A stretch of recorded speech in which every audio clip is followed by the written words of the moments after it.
बिस्मिल्लाहिर्रहमानिर्रहीम। अस्सलामु अलैकुम वरहमतुल्लाहि वबरकातुहू। क़ल्बे मोमिना चैनल पर खुश आमदीद। प्यारे तलबा और अज़ीज़ सामईन, आज हम बाब क़ज़ाइल फ़वाइद पढ़ने जा रहे हैं। ये बाब उन नमाज़ों के बारे में है जो किसी वजह से क़ज़ा हो जाएं। इस्लाम ने नमाज को वक्त पर पढ़ने का हुक्म दिया है, लेकिन अगर कभी छूट जाए तो शरीयत ने इसकी क़ज़ा का भी हुक्म दिया है। नमाज के वक्त की पाबंदी का क्या हुक्म है? अल्लाह ताला फरमाता है, इन्नस्सलात कानत अलल मुमिनीन किताबम मौक़ूता, बेशक नमाज ईमान वालों पर वक्त मुकर्ररा के साथ फ़र्ज की गई है। मतलब ये है कि नमाज को वक्त पर पढ़ना फ़र्ज है और वक्त गुजरने के बाद ताख़ीर गुनाह है। फौतशुदा नमाजों का क्या हुक्म है जी? अगर नमाज वक्त पर अदा ना हो सके तो क़ज़ा करना वाजिब है।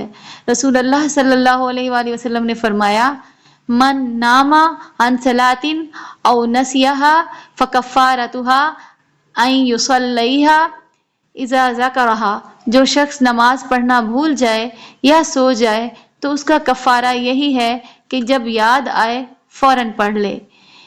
यहाँ हमें ये भी समझना चाहिए कि जानबूझकर नमाज छोड़ना और फिर क़ज़ा करना भी गुनाह है, लेकिन फिर भी क़ज़ा करना लाजिम है।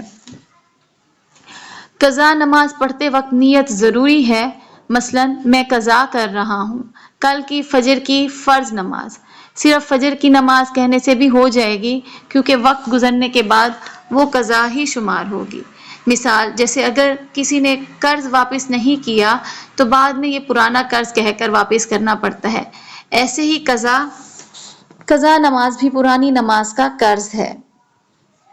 अब इनकी तरतीब का अगर मसला हो, हमने बहुत सारी नमाजें छोड़ी हुई हों, तो उसका क्या तरीका है?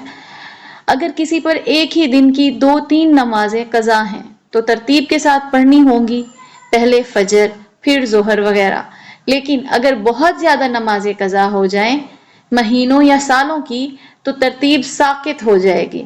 मिसाल, जैसे कोई तालिब इल्म एक दिन का होमवर्क करे तो तरतीब ज़रूरी है, लेकिन अगर पूरे साल का होमवर्क रह जाए तो तरतीब मुश्किल हो जाती है। बस सब आहिस्ता आहिस्ता पूरा करें। मौजूदा और क़ज़ा नमाज का मिला देना कैसा है? अगर जमात खड़ी हो तो मौजूदा नमाज जमात के साथ पढ़ ले, बाद में क़ज़ा करे। लेकिन अगर जमात ना हो तो पहले क़ज़ा करना अफजल है। अब वितर की क़ज़ा के बारे में क्या हुक्म है? वितर जो हैं, जो इशा की नमाज में पढ़े जाते हैं, वो वाजिब हैं। ठीक है, अगर क़ज़ा हो जाए तो उसकी भी क़ज़ा ज़रूरी है। अब सुन्नतों की क़ज़ा का क्या हुक्म है? सुन्नत मौक़दा और गैर मौक़दा की क़ज़ा नहीं है, लेकिन फ़जर की सुन्नत अगर रह गई हो और फ़र्ज़ ना पढ़े हों तो पहले सुन्नत पढ़ सकता है। मुसाफिर और मुकीम का मसला क्या होता है? अगर किसी ने सफ़र में कसर नमाज छोड़ी है तो क़ज़ा भी कसर ही करेगा, और अगर मुकीम होने की हालत में नमाज छोड़ी है तो बाद में भी मुकम्मल पढ़ेगा। कसरत फ़वाइद, ज़्यादा नमाज़ें क़ज़ा होना, उनके बारे में क्या हुक्म है? अगर किसी के ज़िम्मा महीनों सालों की नमाज़ें बाकी हों तो उसे चाहिए कि हर फ़र्ज़ नमाज के साथ एक क़ज़ा नमाज पढ़ता रहे। मसलन मौजूदा फ़जर के बाद एक पुरानी फ़जर, मौजूदा ज़ोहर के बाद एक पुरानी ज़ोहर। इस तरह किस्तों में सारी नमाज़ें पूरी कर सकता है। मिसाल, जैसे कोई कर्ज बहुत ज़्यादा हो जाए तो आदमी थोड़ा थोड़ा करके किस्तों में अदा करता है। क़ज़ा ना करने का गुनाह। जो शख्स जानबूझकर नमाज छोड़ता है और बाद में क़ज़ा भी नहीं करता, वो बड़ा गुनहगार है। हदीस में आता है, हमारे और काफिरों के दरमियान फ़र्क नमाज है। जो नमाज छोड़े वो कुफ्र के करीब जा पहुंचता है। नमाज वक्त पर फ़र्ज है, क़ज़ा करना वाजिब है। फ़र्ज और वितर की क़ज़ा होती है, सुन्नतों की नहीं होती। ज़्यादा नमाजें क़ज़ा होने पर तरतीब ज़रूरी नहीं। क़ज़ा नमाज कर्ज की तरह है, जब तक पूरी ना की जाए ज़िम्मा बाकी रहती है।